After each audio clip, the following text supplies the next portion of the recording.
ብዙ ነገር እዛ ታግቼ እንኳን ከብዙ ነገር የጠበቀኝና ጠላቶችን በእግሬ ስር እያስገዛልኝ አምላክ አለኝ፣ መቼም ቢሆን አልፈራም እያለኝ ትገኛለች።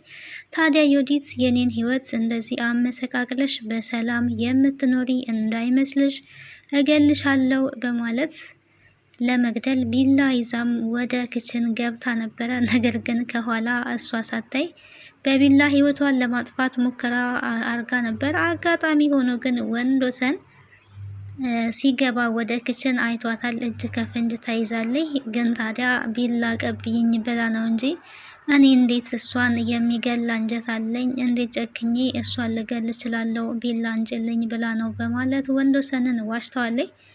እውነት ነው ቢላ አንጭልኝ ብለሻት ነው ወይ ሲል እንግዲህ ወንዶሰን ኧረ እኔ ያላልኳትም እኔን ለመግደል መጣ አንተ ስላየካት እየዋሸችና እየካደች ነው የምትገኘው እንጂ እኔ ሰራተኛ ሆኜ እንዴት አሰሪን ወደ ላይ ቀና ብዬ ቢላ አንጭልኝ ብዬ ላዝ እችላለሁ? ይሄ ውሸት ነው። ግን አንቺ እኔ መግደል ሙከራ ብታደርጊ እንኳን መቼም አይሳካልሽም፣ ምክንያቱም እኔን የሚጠብቀኝ አምላክ ስላለኝ በማለት እንግዲህ አለም እየመለሰችላት ትገኛለች። ዮዲት እንግዲህ ሽምጥጥ አድርጋ ቢላ ላቀብላት ነው በማለት ክደቷን ቀጥላለች።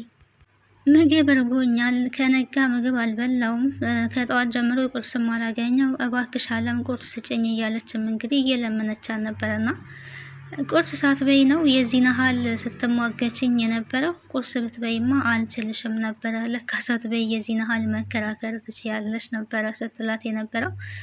አለም ብትናደድባትም እሷን ለመግደል ሙከራ ብታረግባትም ነገር ግን መራቧን ስታይ የሚጨክን አንጀት አልነበራትም እና ወዲያው እንግዲህ ምግብ ሰጥታታለች።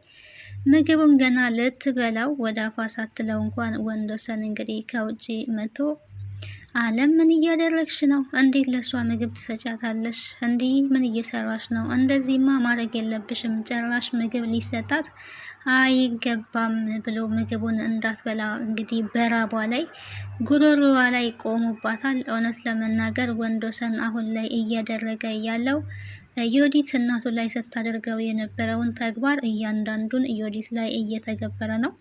ምክንያቱም እሷ ስትሰራው የነበረውን ስራ እሷ ላይ ተመልሶ እየተሰራ ነው። ይሄ ደግሞ ለእሷ ጥሩ መቀጣጫ ነው። ከዚህ በፊት እንግዲህ የወንዶሰን እናት ምግብ እንኳን እርቧቸው እሷ በቀን 2-3 ስትበላ አንዴ እንኳን እንዲበሉ አትፈቅድላቸውም።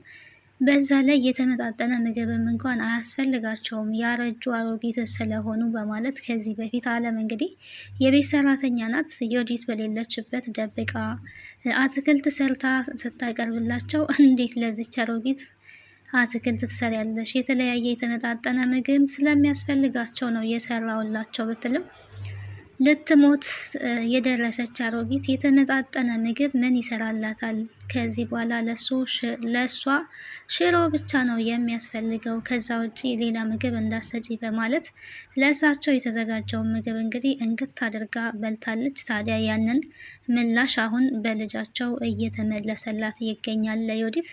ያም ብቻም አይደለም አለም ከዛ የወንዶሰን እናት ረሃብ ስላላስቻላት እቤት ያለው ምግብ አትስሪላቸው ብትልም እንኳን ገንዘብ ተበድራ ከጓደኛዋ ከፀሐይ እንቁላል ሰርታላቸው እንግዲህ አቅርባ ጠረጴዛ ላይ ነው እንቁላል ሰርቼልዎታለሁ፣ እጅ የሚያስቆረጥም እንቁላል ነው፣ ታዲያ እጆትንም አብረው እንዳይቆረጥሙ ኑና ብሉ በማለት እጃቸውን አስታጥባ ወደ ሳሎን ስትመለስ እንግዲህ ዮዲት ጥርግርግርግ አድርጋ እየበላይ ትገኛለች። የዮዲት ጉዲት ግፍ እንግዲህ እስከዚህ ደረጃ ድረስ ነው።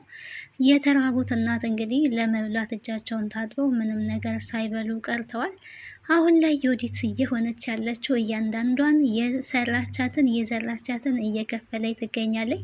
ወንዶሰን አሁን ላይ ከምንም በላይ ጀግና ሆኗል። ይሄ ደግሞ በጣም ነው የሚያስደስተው። እውነት ለመናገር ጂል ሲነቃ ዋ ተብላ ነበረ፣ ልትሰማ አልቻለችም። አሁን ላይ አንዳንዴ የዋ ሰዎች ሁሌ የዋ ሆነው ማለት ነው ሁሌም በእንደዛው የሚቀጥሉ ወይ ደግሞ ምንም ውሳኔ የማይችሉ ሰዎች የሚመስላቸው ሰዎች አሉ። ግን አንድ ሰው ብዙ ነገርን ታግሶ የሆነ ሰዓት ላይ ውሳኔ ላይ ከደረሰ የሚወስነው ውሳኔ በጣም ከባድ ነው የሚሆነውና ዮዲት ያልጠበቀችው ከባድ ነገር ነው የገጠማት አሁን ላይ ማለት ነው። ወንዶሰን መቼም እንደዚህ ይሆናል ብላ አልጠበቀችም።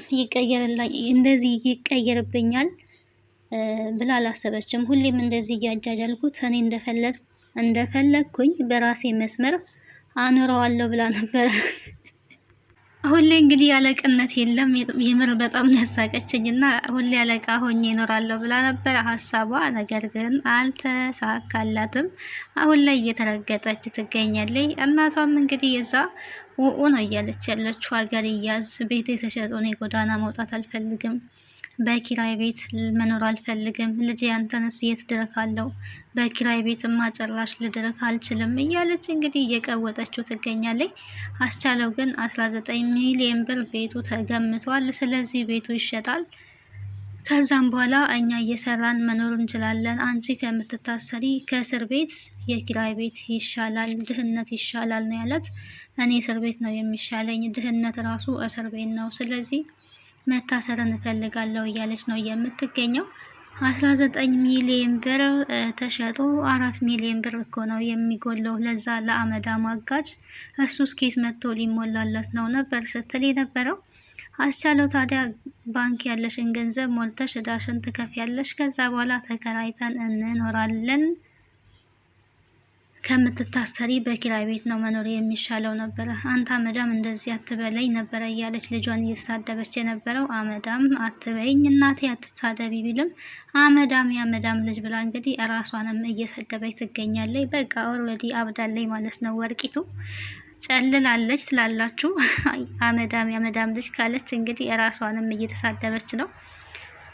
ዮርዳኖስም እንግዲህ መታ ነበረ። ዮርዳኖስ የወርቄ የእህት ልጅ ናት፣ ያው አክስት ነው የምትሆናት። እዛ ቤት እንግዲህ እንዳትኖር እኔ ቤት እንድትኖሪ አልፈልግም አልፈቅድልሽም ብላት ነበረ። ቢያንስ ምግብ አልበላም፣ እዚህ ቤት አሳልፊኝ፣ እማድርበት ብቻ ጎዳና ከምወጣ፣ ጎዳና ከወጣውኝ ጅብ ይበላኛል ነበረ ዮርዳኖስ ስትል የነበረው ከዚህ በፊትና የራስሽ ጉዳይ አይመለከተኝም፣ ጅብ ቢበላሽ ባይበላሽ በማለት እንግዲህ ከቤት አስወጥታት ነበር። እንግዲህ ዮርዳኖስ አሁን ላይ የነሽ ያለሽው ስትባል ፍቅረኛ ጋር ነው ያለሁት በማለት ለፀሐይ መልሳላታለች። አሁን ላይ ያኔ እንግዳ ልቀበልበት ያለችው ቤት ሊሸጥ ነው። ወርቂቱ እንግዲህ በዚህ ናህል ተዋርዳለች። ምንም ቢሆን ማንም የቆመ ቢመስለው እንዳይወድቅ ይጠንቀቅ ነው በነገራችን ላይ ነው። አንዳንዴ ንብረት ያላቸው ሰዎች ከዛ ከንብረታቸው ፈቀቅ የሚሉ የሚደህዩ የሚያጡ አይመስላቸውም። ነገር ግን ጊዜ ተገለባባጭ ነው ማለት ነው።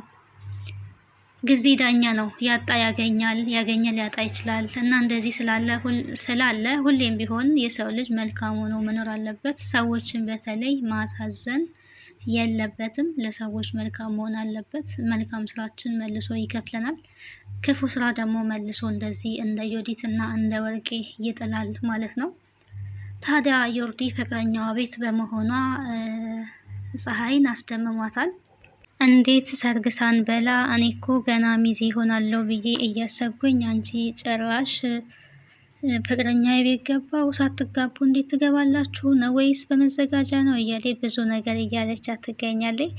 በሰርግ አላገባኝም ገና እሱ ወደፊት ነው፣ ለአሁኑ ግን መውደቂያ ስላጣውኝ ውጪ ወጥቼ ጅብ ከሚበላኝ ፍቅረኛ ይጋ ነው ያለውት የሚል ነበረ ስትመልስ የነበረው። ታዲያ ዮርዳኖስ ፀሐይን ምን ብላታለች? አንቺስ ስለ ራስሽ ምን አስበሻል? ይሄ ቤት እኮ ከተሸጠ እነሱ ለቀው ይከራያሉ። አንቺ ስራሽ እንዴት ሊሆን ነው? ሌላ ስራ አልፈለግሽም ወይ እያለቻት ነው እንግዲህ። እሱንስ አስቤበት አላቅም፣ ለካ እሱም አለ እያለች ነው እንግዲህ። ወርቂቱ ቤቷ ከተሸጠና እንዳለችው አመዳም ብላል እየሷቃለ ንብረት ከሌላት ለሰራተኛ የምትከፍለው ገንዘብ ስለሌለ ግዴታ ፀሐይ ስራ መፈለግ ይኖርባታል።